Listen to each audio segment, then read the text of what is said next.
Acara ini dipersembahkan oleh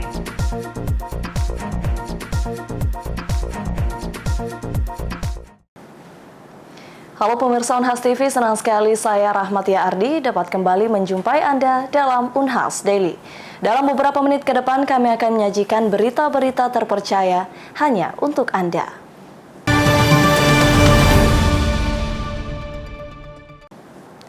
Program Studi Spesialis 1 Radiologi Kedokteran Gigi Fakultas Kedokteran Universitas Hasanuddin menjalani visitasi lapangan akreditasi LAMPTKes.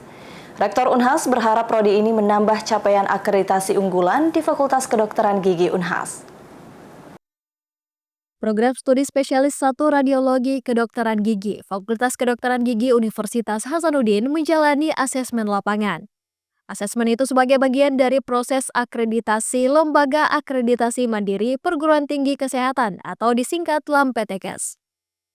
Kegiatan ini dibuka oleh Rektor Universitas Hasanuddin, Profesor Dr. Insinyur Jamaluddin Jompa MSc, Senin 24 Maret 2025 di ruangan Molar Fakultas Kedokteran Gigi Universitas Hasanuddin.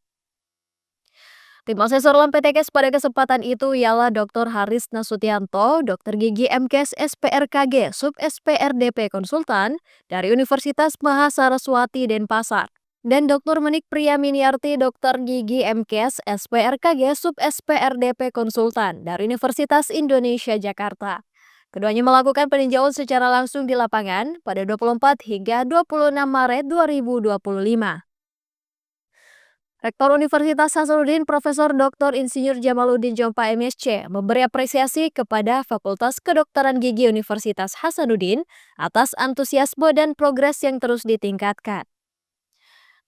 Prof. Jamaluddin Jompa mengungkap Fakultas Kedokteran Gigi merupakan salah satu fakultas yang selalu memuaskan dalam ketercapaian akreditasi. Selain itu, FKG Unhas juga menjadi contoh bagi universitas yang ada di Indonesia dengan menyediakan layanan gratis untuk mahasiswa di Rumah Sakit Gigi dan Mulut Pendidikan RSGMP Universitas Hasanuddin. Hari ini hari yang sangat penting bagi FKG ya, karena Prodi Spesialis Radiologi akan SP1 akan diakreditasi. Ada proses asesmen lapangan yang sudah akan mulai per hari ini, dan kita berharap dari hasil analisa untuk sementara semua persiapan sudah dilakukan dan mudah-mudahan hasilnya yang terbaik ya Padekan. Saya ucapkan terima kasih kepada Padekan dan jajarannya yang telah membuat proses akreditasi ini berjalan, persiapannya sangat baik, dan saya kira selama ini FKG salah satu fakultas yang hasilnya sangat memuaskan dari sisi hasil-hasil akreditasi yang hampir semua unggul. Mudah-mudahan kali ini unggul lagi ya, karena ini sangat dibutuhkan untuk pengembangan radiologi bukan hanya di UNAS tapi juga di kawasan timur Indonesia. Prof. Jamaluddin pun berharap jika akreditasi kali ini bisa mendapatkan hasil yang terbaik. Sementara, Dekan Fakultas Kedokteran Gigi Universitas Hasanuddin, Dr. Gigi Irfan Sugianto, M.Med. Ed. PhD, menyebut jika prodi ini merupakan prodi kelima yang menjalani proses akreditasi LAMPTKes dalam beberapa bulan terakhir. Sebelumnya, Prodi Kedokteran Gigi Anak, Prodi S2 Kedokteran Gigi, dan Prodi Spesialis Ortodonti telah menjalani proses akreditasi. Yang sudah keluar itu Kedokteran Gigi Anak dan juga S2 sudah alhamdulillah unggul. Sekarang ini ada beberapa yang menunggu hasil, PPDGS Ortodonsi menunggu hasil, kemudian pembukaan SP2 bedah mulut dan maksilofacial, insya Allah ini pertama di Indonesia. Kita menunggu hasil dari LAMPTKes, mudah-mudahan segera juga bisa ada hasilnya, dan setelah ini masih ada 2 program studi doktor by research dan juga program studi ilmu penyakit mulut. Mudah-mudahan juga hasilnya bisa maksimal semua. Untuk Prodi Kedokteran Gigi Anak dan Prodi S2 Kedokteran Gigi telah memperoleh akreditasi unggul, sementara Prodi Spesialis Ortodonti masih menunggu hasil. Selain itu, FKG Unhas juga sedang menunggu hasil dari LAMPTKes untuk pembukaan Prodi Spesialis 2 Bedah Mulut dan Maksilofacial, di mana prodi ini merupakan yang pertama di Indonesia. Kedepannya terdapat 2 prodi lagi yang akan melakukan proses akreditasi, yaitu Prodi Doktor by Riset dan Prodi Ilmu Penyakit Mulut. Iva Syarahman, Muhammad Syeful, Unhas TV. Rapat internal digelar oleh Universitas Hasanuddin Makassar untuk mempersiapkan Festival Kebangsaan yang kelima. Berbeda dengan tahun sebelumnya, tahun ini ada satu agenda khusus yang ditambahkan dalam festival tersebut, yakni Rectors Expressions. Simak informasinya untuk Anda. Universitas Hasanuddin Makassar menggelar rapat internal untuk pelaksanaan kegiatan Festival Kebangsaan. Rapat tersebut digelar di Gedung Rektorat Lantai 8, Senin 20 Maret 2025. Festival Kebangsaan adalah perayaan yang bertujuan untuk menghargai keberagaman budaya Indonesia dan membangkitkan semangat persatuan, di mana Universitas Hasanuddin akan menjadi tuan rumah pelaksanaan Festival Kebangsaan yang kelima pada 24 Mei 2025 nanti, setelah sebelumnya dilaksanakan di Universitas Udayana Bali. Festival Kebangsaan tahun ini akan ada beberapa rangkaian kegiatan, yakni dialog kebangsaan, pameran inovasi dan pop art market, coaching klinik, Rectors Expression, dan konser musik. Wakil Rektor Bidang Akademik dan Kemahasiswaan, Profesor Dr. Gigi Muhammad Ruslin MKes PhD SPBM Konsultan, menjelaskan jika kegiatan ini merupakan kerjasama Unhas dengan Persatuan Artis Penyanyi Pencipta Lagu dan Pemusik Republik Indonesia (PAPRI) dan juga Majelis Rektor Perguruan Tinggi Negeri. Insya Allah UNHAS akan menjadi host kegiatan Festival Kebangsaan Gerakan Emas Indonesia. Ini yang nanti akan dilakukan kerjasama antara UNHAS dengan PAPRI, Persatuan Artis Penyanyi dan Produksi dan Pencipta Lagu Indonesia, dan MR Majelis Rektor Perguruan Tinggi Negeri, itu yang insya Allah akan dilaksanakan pada tanggal 24 Mei, tepatnya pada hari Sabtu yang akan datang. Prof. Ruslin menambahkan, ada yang beda pada pelaksanaan Festival Kebangsaan 2025 ini, yaitu ditambahkannya rangkaian kegiatan baru yakni Rectors Expression. Yang beda itu yang sebelumnya 4 kegiatan, mulai dari dialog kebangsaan, pameran inovasi, kemudian coaching klinik, dan festival musik. Yang belum pernah sebelumnya dilakukan adalah Rector Expression. Karena ini juga di dalamnya akan ada forum rektor, majelis forum rektor perguruan tinggi negeri di Indonesia yang kadang berkumpul di UNHAS. Itu juga nanti kadang ada kegiatan yang disebut dengan Rector Expression. Rapat internal itu juga dihadiri oleh Rektor Unhas, Wakil Rektor Bidang Akademik dan Kemahasiswaan Unhas, Wakil Rektor Bidang Sumber Daya Manusia, Alumni dan Sistem Informasi Unhas, Direktur Kemahasiswaan, K3 Unhas, dan juga Kepala Satpam. Zara Sabita Suceng, Andi Muhammad Syafrizal, Unhas TV. Pemirsa, tingkat risiko keselamatan berkendara di lingkungan Universitas Hasanuddin Makassar masih terbilang tinggi. Untuk mengurangi potensi kecelakaan, Kasubdit K3 Unhas mengimbau seluruh sivitas akademika untuk mematuhi batas kecepatan maksimal 30 km per jam di dalam kampus. Berikut informasinya untuk Anda. Lingkungan kampus Universitas Hasanuddin Makassar memiliki mobilitas yang padat. Setiap hari, ratusan kendaraan bermotor melintasi area kampus yang juga menjadi lintasan pejalan kaki. Hal ini menjadikan risiko kecelakaan cukup tinggi, khususnya di area persimpangan, tempat parkir, dan sekitar gedung perkuliahan. Melihat kondisi tersebut, Kepala Subdirektorat Keselamatan dan Kesehatan Kerja, Kasubdit K3 Unhas, menetapkan batas kecepatan maksimal 30 km per jam bagi seluruh pengguna jalan di dalam kampus. Kebijakan ini bertujuan untuk menjamin keselamatan mahasiswa, dosen, dan seluruh pegawai yang beraktivitas di lingkungan kampus.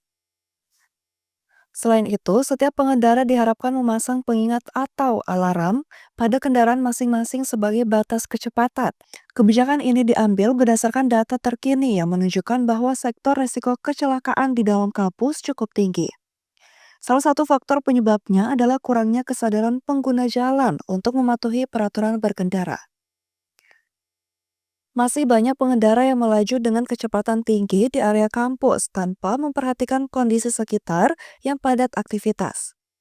Kasubdit K3 Unhas juga telah melakukan berbagai upaya untuk meningkatkan keselamatan berkendara, di antaranya dengan menambah rambu-rambu lalu lintas di titik strategis, seperti sepanjang jalur utama, di sekitar gedung fakultas, serta area parkir.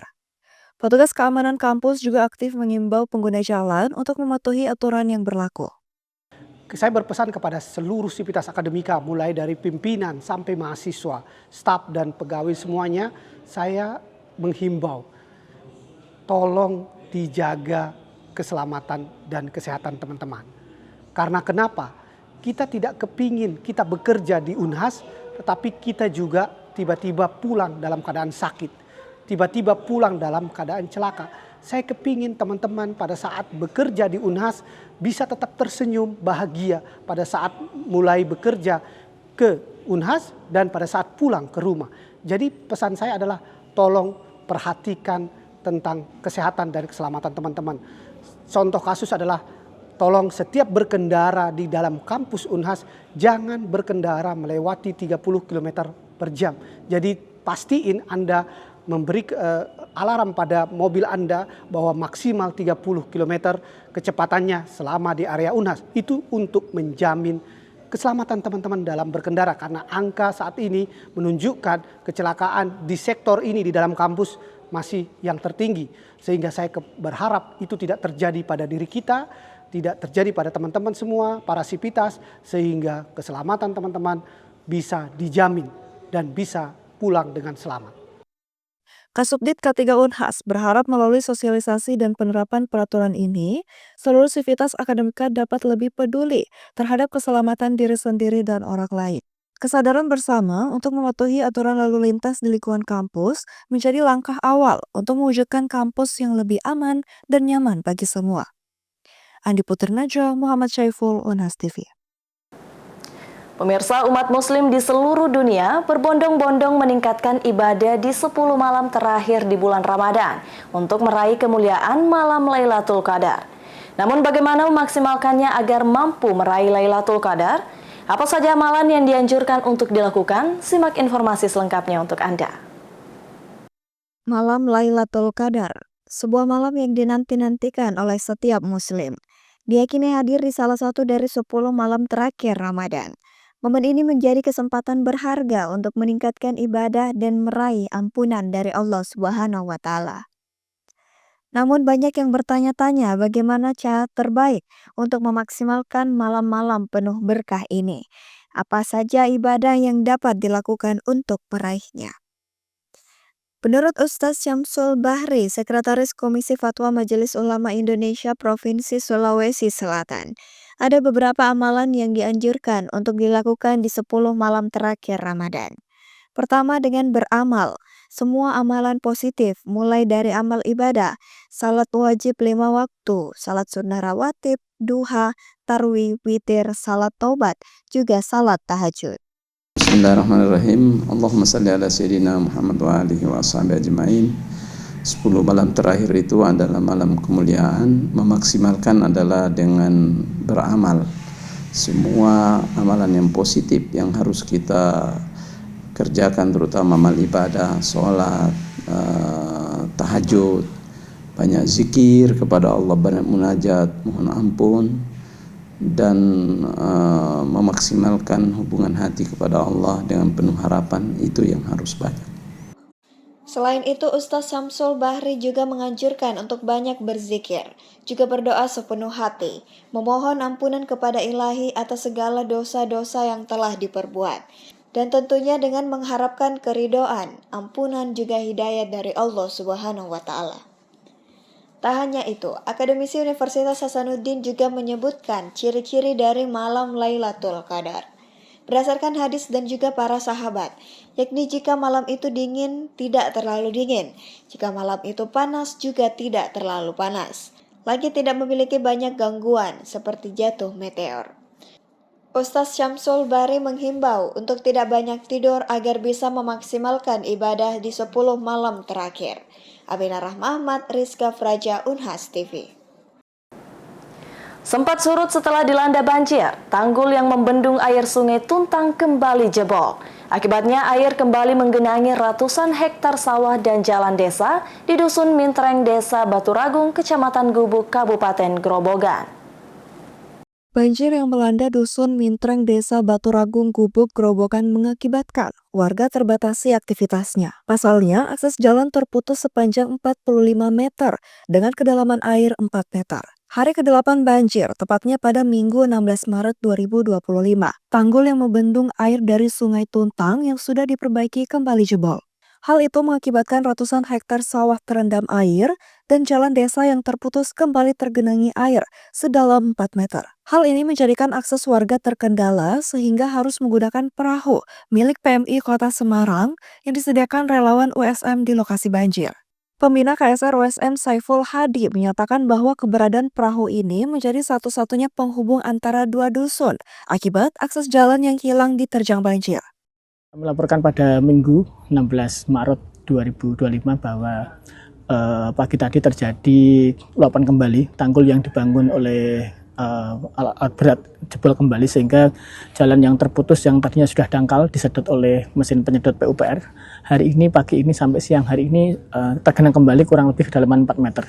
Sehingga warga Dusun Mintreng akses keluar masuk Dusun Mintreng ini menggunakan perahu yang disediakan oleh teman-teman relawan dari USM yang tentunya perahu ini adalah dari pinjam dari PM Kota Semarang. Kami berharap dengan adanya perahu ini bisa membantu warga untuk akses keluar masuk Dusun Mintreng untuk memenuhi kebutuhan sehari-hari maupun untuk komunikasi lintas dusun ini. Keberadaan relawan USM yang menyiapkan perahu untuk penyeberangan guna memudahkan warga mencari kebutuhan sehari-hari disambut positif oleh warga setempat. Dewi, warga Lancaran, menyatakan bahwa ia sering menggunakan perahu untuk membeli kebutuhan sehari-hari. Ini mau apa, Bu? Habis pulang belanja, Mas. Pulang belanja. Oh. Untuk kebutuhan sehari-hari, nggih? Nggih. Berarti perahu ini kira-kira ada manfaatnya, nggih? Ada manfaatnya. Sudah berapa kali naik perahu ini, Bu? Tiap Tiap hari. Belanja, nggih? Dari Semarang, Jawa Tengah, tim liputan USM TV melaporkan untuk UNAS TV. Baik pemirsa, berita tadi sekaligus menutup perjumpaan kita pada hari ini. Terus saksikan Unhas Daily hanya di Unhas TV. Saya Rahmati Ardi mewakili kru yang bertugas, pamit undur diri dan sampai jumpa.